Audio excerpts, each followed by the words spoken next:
구약성경 사사기 21장 25절 한 절입니다. 구약 400페이지에 있습니다.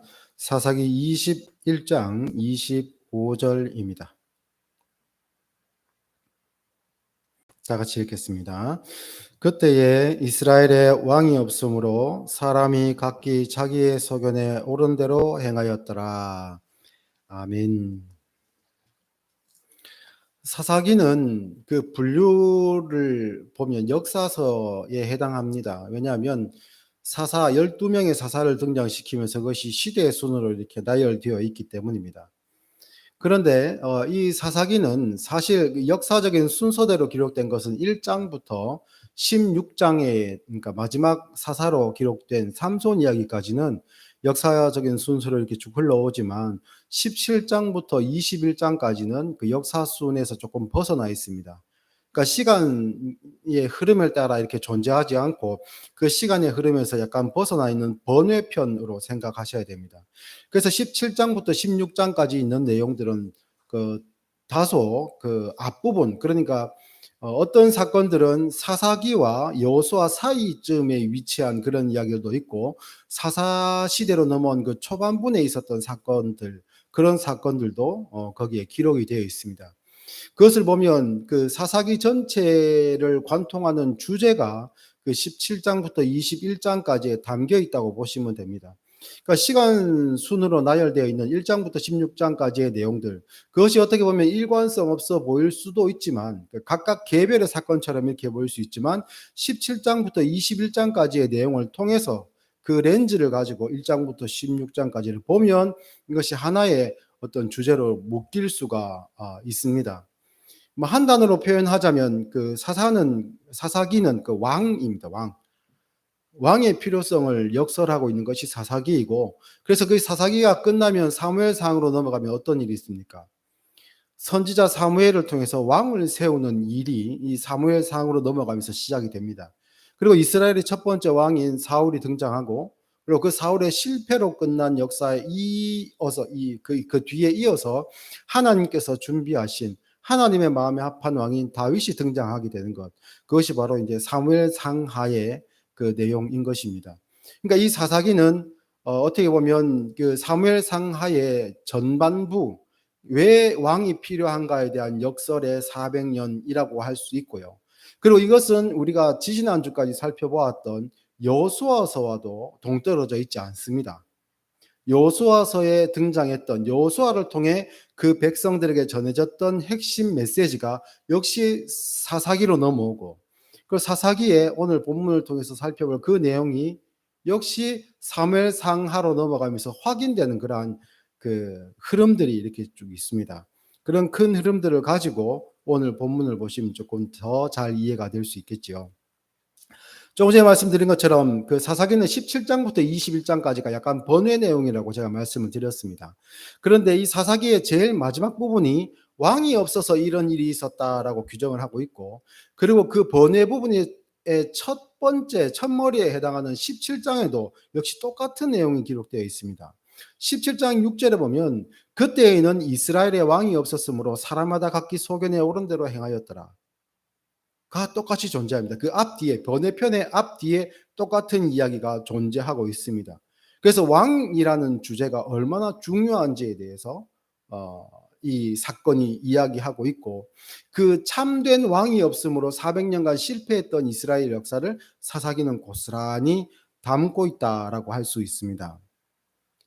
그 17장과 21장에 똑같은 내용을 반복해서 기록하고 있었는데요.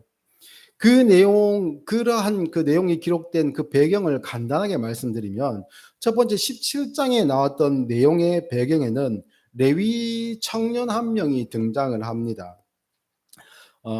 근데 이 레위 청년 한 명이 등장하는데, 이 레위 청년 한 명은 그 원래 제사장들에게 그 허락되어 있던 이스라엘의 각 성읍들이 있는데 거기에 거주하지 않고 이 사람은 지금 거류할 곳, 머물 곳을 찾아서 떠돌고 있는 그 레위 청년이었거든요.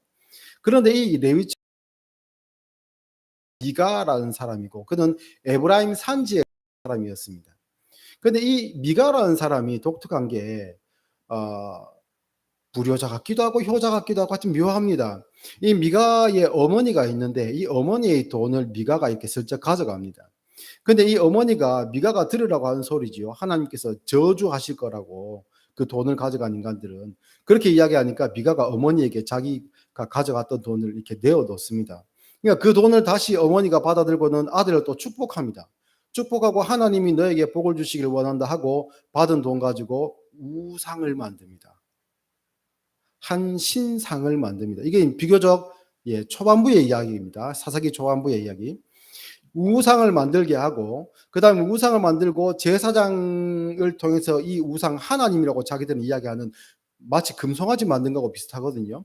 그 우상에게 제사할 수 있는 제사장을 뽑는데 레위인에게서 뽑는 것이 아니고 미가의 아들 그러니까 이 할머니의 손자 중에 한 명을 임의로 택해 가지고 제사장을 마음대로 세워 버렸습니다.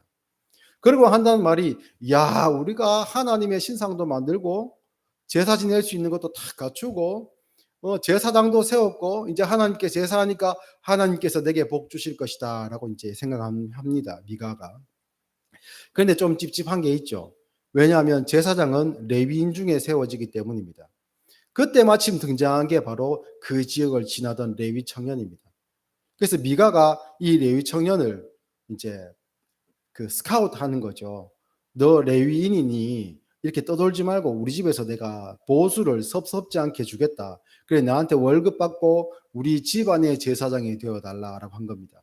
이 레위 청년도 가만히 생각해 보니까 자기가 연고도 없고 고도 힘드니까 이 미가의 가정에 속한 제사장이 되어야겠다. 이 사람 돈도 꽤 있는 것 같아 보이고 영향력도 있어 보이니까 여기서 내가 안락하게 살자 하고 거기 정착을 합니다.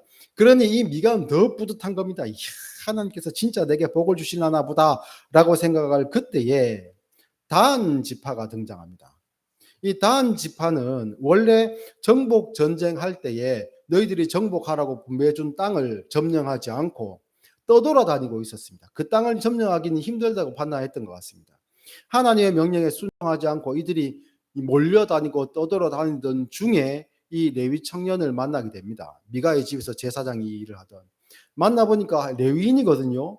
야, 얘를 데리고 가가지고 우리 지파의 제사장으로 삼으면 좋겠다 해가지고 미가의 집에 세워졌던 신상하고 거기에 신상을 통해서 하나님께 제사 드린다고 했던 그 모든 기물들을 싹 가지고 나와버립니다. 싹 가지고 나오면서 그것에 대해서 이제 따져 묻는 레위 청년에게 야, 너 한 집안의 제사장으로 그렇게 평생 살래? 아니면 한 지파의 제사장으로 살래?라고 이제 이렇게 이야기하는 겁니다. 그러니까 그 이야기를 들은 이 레위 청년이 야망이 있었던 것 같습니다. 의리보다는 야망을 따라가지고 단 지파를 따라갑니다. 따라갔는데 그 소식을 듣고 미가가 주위에 있는 자기 이제 뭐 이웃들하고 같이 친족들하고 같이 단지파를 따라가지고 요구했지만 이 단지파 사람들이 으름장을 놓죠. 조용해라. 너 그런 말 우리 지파 사람들한테 다 들리면 이 사람들이 너희들을 죽여버릴지도 모른다. 입 다물고 돌아가라. 이렇게 보내버립니다. 그러고 신나가지고 나온 이 단지파는 평화롭게 살던 라이스 주민들을 아무 문제 없이 무리를 일으키지 않고 살던 이 라이스 주민들을 습격해가지고 그 사람들을 싹 멸해버리고 여기가 우리가 정착하기 좋겠다 해가지고 거기 정착하고 삽니다. 그러면서 그들도 스스로 생각하기를 어떻게 하냐면 야 이제 우리가 땅도 점령했고 정착하게 됐고 레위인 청년을 통해 가지고 하나님께 제사도 드릴 수 있게 됐으니까 하나님께서 내게 복을 주시겠지. 그 이야기가 바로 첫 번째 왕이 없으므로 그들이 각기 소견에 옳은 대로 행하였다고 하는 17장의 배경이 그렇습니다. 두 번째는 조금 더 끔찍합니다. 두 번째 내용은 역시 레위 사람이 등장하는데 이 레위 사람의 그 첩을 데려오고 하는 과정 중에서 등장하게 되거든요. 그 사건을 통해 가지고 이스라엘 전체 지파와 베냐민 지파 이렇게 같이 전쟁을 하게 됩니다. 양편 간에. 같이 이스라엘 민족임에도 불구하고 베냐민 지파가 저지른 그 범죄를 인해서 이스라엘 전체가 뭉쳐가지고 베냐민과 전쟁을 벌립니다. 전쟁을 벌이고 이게 얼마나 심각한 그 전투였는지 베냐민 지파가 거의 사라질 정도로 거의 그들이 멸절돼 가지고 집 하나가 없어지기 직전까지 가게 됩니다. 그만큼 사륙전을 벌이게 되고 이 이스라엘 편에서도 수만 명이 이 전쟁을 통해서 전사를 하게 되거든요. 남는 것 없이 아주 비참한 결과를 가져오게 된 것이 바로 이 두 번째, 이스라엘 왕이 없었을 때에 그들이 각기 소견에 옳은 대로 행한 그 결과라고 그렇게 이야기하고 있는 겁니다. 사실 이 사사기에서 왕이 될 뻔한 사람은 한 번 있었습니다. 누구냐면 그 사사 중에 가장 유능하다고 하면 그럴까요? 지도력이 있었던 사사를 이야기하자면 기드온을 들 수가 있죠. 기드온이 이 이스라엘 백성들의 마음도 잘 헤아리고 또 그에게 불만 가지고 있는 사람들도 잘 이렇게 다독거릴 수도 있었고, 아마 이 사람은 리더십도 있고 인품도 갖추어진 사람이었던 것 같습니다. 그 본문을 살펴보면. 그런데 이 기드온을 통해서 하나님께서 이스라엘을 구원하시고, 이때 가장 유명한 사건이 바로 기드온과 300용사 사건이지요.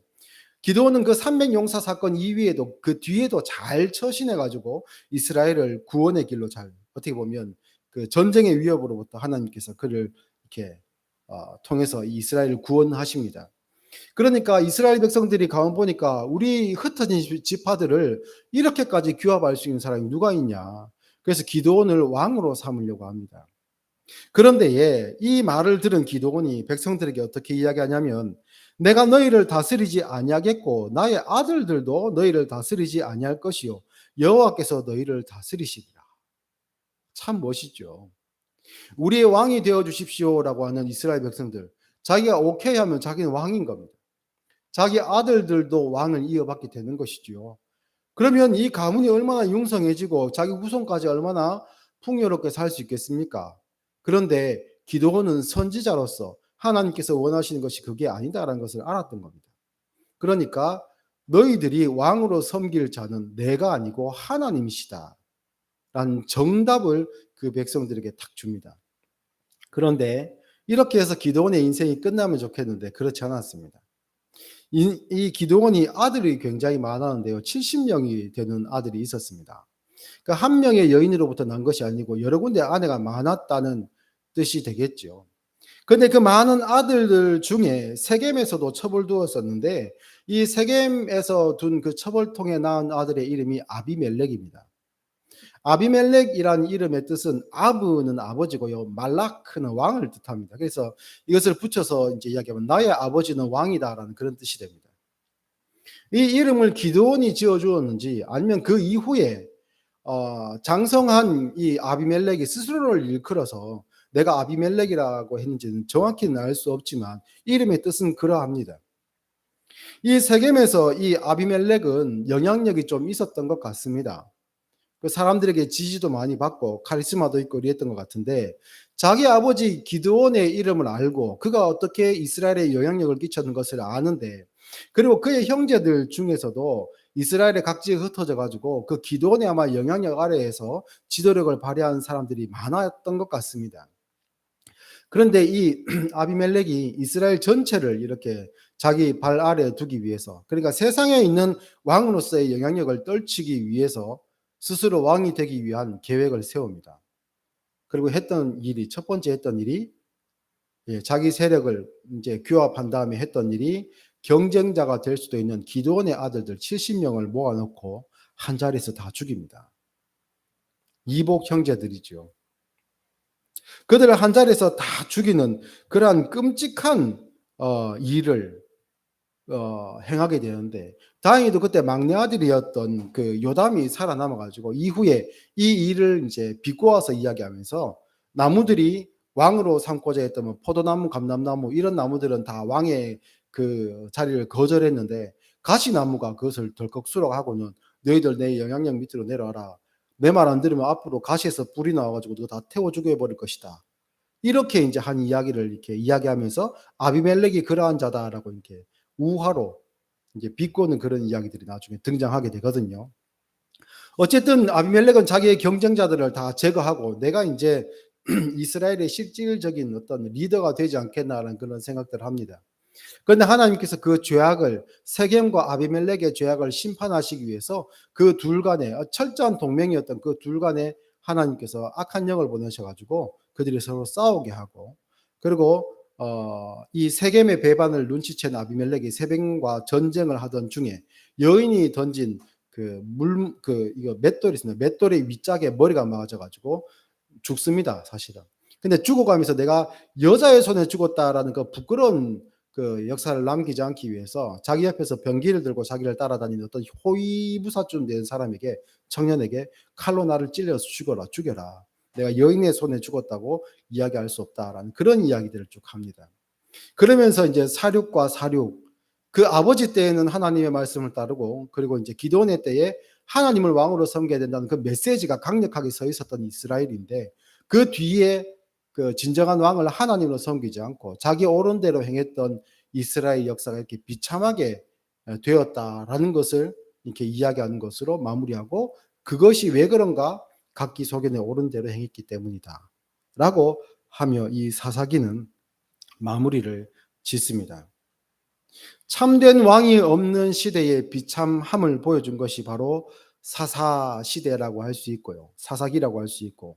그런데 참 알 수 없는 것은, 한 번에 덜컥 이제 깔끔하게 이해할 수 없는 것은 하나님께서 그 역사를 보고 계신다는 겁니다.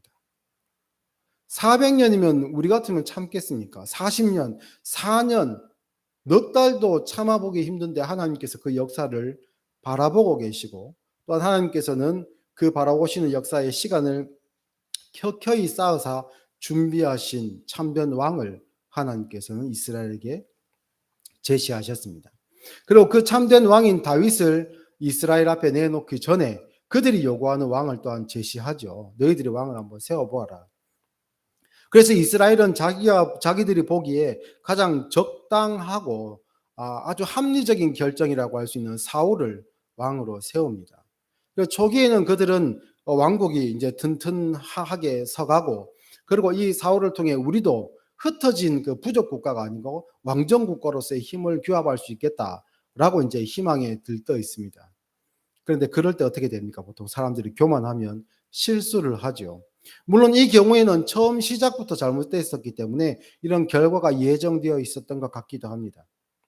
하나님께서 사울을 통해서 아말렉과의 전쟁을 하게 하시는데, 이 이야기는 출애굽 과정 중에 있었던 하나님의 약속, 이 이스라엘의 후반부 약한 자들과 그 처진 사람들을 공격했던 이 아말렉 자손을 하나님께서 멸하시겠다, 구원의 길을 방해하는 자들, 그 백성을 구원하는 일에 장애가 되는 모든 것들을 하나님께서 치우겠다. 이것은 다른 말로 표현하면 복수가 아니라 그 백성을 반드시 구원하시겠다는 약속이죠. 그 약속을 이행하는 자로 사울에게 그 약속을 맡기셨습니다. 근데 사울이 그 약속을 이행했습니까? 안 했죠. 모든 것을 진멸하고 포로도 남기지 말고 재산이나 가축 다 하나님께서 멸하라 하셨는데, 아마 전쟁 중에 사울 옆에 참모나 조언하는 사람들이 있었겠죠.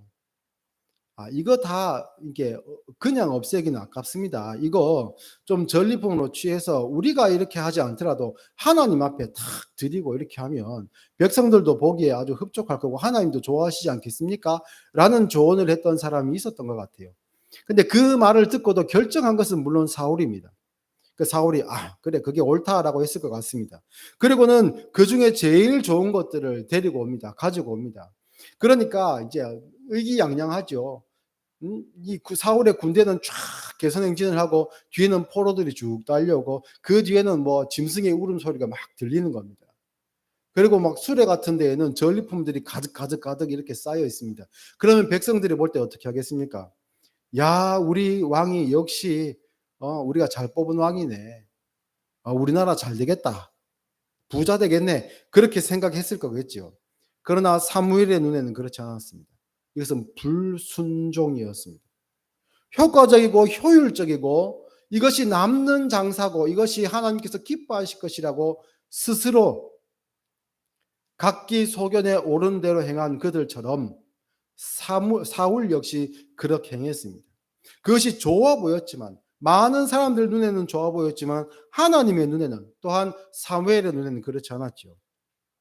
그래서 사무엘이 그렇게 이야기합니다. 사무엘이 이르되 여호와께서 번제와 다른 제사를 그의 목소리를 청종하는 것을 좋아하심 같이 좋아하시겠나이까. 순종이 제사보다 낫고 듣는 것이 순양의 기름보다 나으니 이는 거역하는 것은 점치는 죄와 같고 완고한 것은 사신 우상에게 절하는 죄와 같음이라. 왕이 여호와의 말씀을 버렸으므로 여호와께서도 왕을 버려 왕이 되지 못하게 하셨나이다 하니.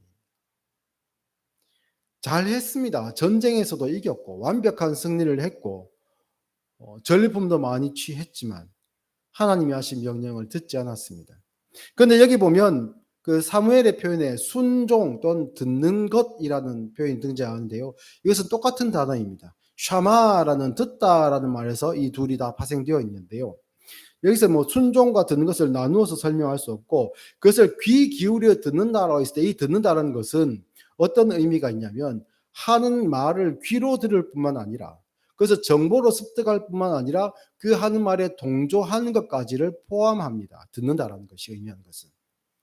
단순히 부모의 말에 뭐 순종한다 이런 말들을 했을 때 물 가져와라 하면 물 가져오는 것, 뭐 공부해라 하면 공부하는 것, 그런 것들 단순하게 행동을 유발하는 그런 명령에 기계처럼 이렇게 그 반응하는 것을 뜻하는 게 아니고요.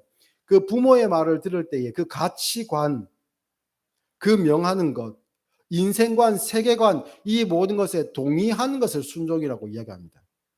그러니까 하나님의 말씀도 마찬가지인 겁니다. 하나님의 명령도 같은 것이죠.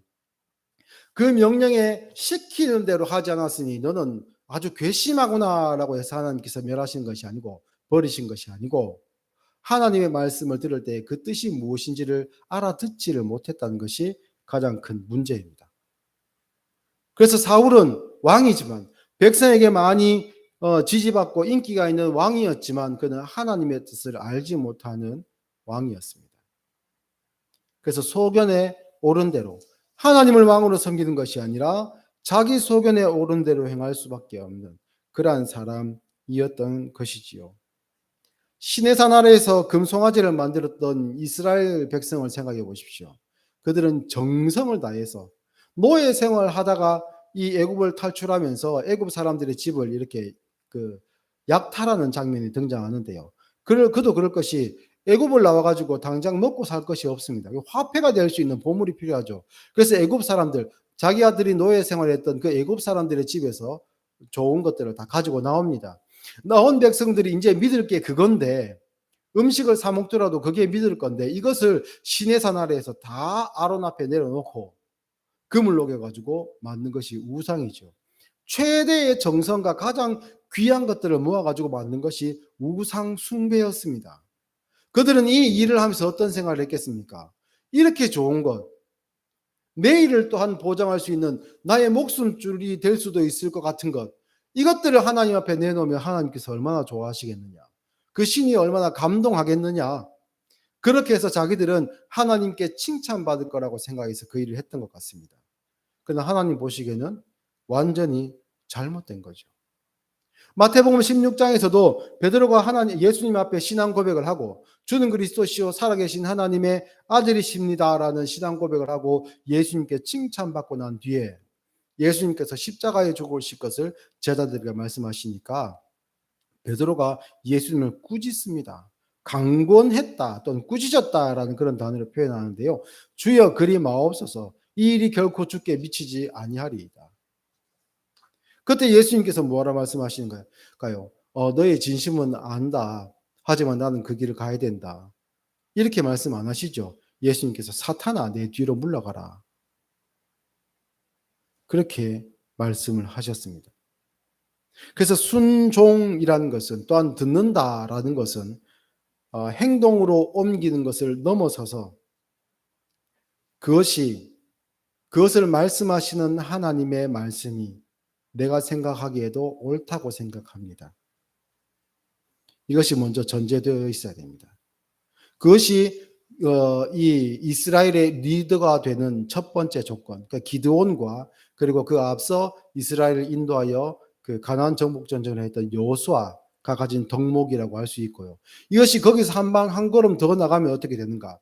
하나님의 뜻이 옳을 뿐만 아니라 나도 거기에 동의하고 그리고 내가 하나님의 뜻을 이해하고 동일하게 그 뜻을 품어 그 명령을 다른 사람들에게도 권유할 수 있게 되는 그 자리까지 가는 것, 그것을 온전한 순종이라고 할 수 있습니다.